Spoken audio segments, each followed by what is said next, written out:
Welcome to this tutorial where I show you how to change your signature in Mac Mail. First, I'm going to go to the Go menu on my Mac, then Library, then the Mail folder, V7, then down to Mail Data. From here, I'm going to go to the Signature folder, and you're going to see a list of my signatures that I currently have active on my Mac. I'm going to add one, and you're going to see, there it is, the file was generated. Let's go ahead and edit this in a text editor. And you're going to see my HTML markup here at the bottom, below the MIME version.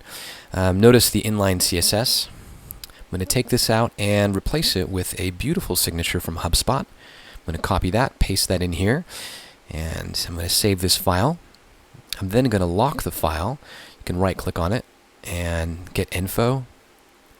I'm going to lock it, because if I don't lock it, Mail is going to actually override the content in this file, and so it just erases your signature.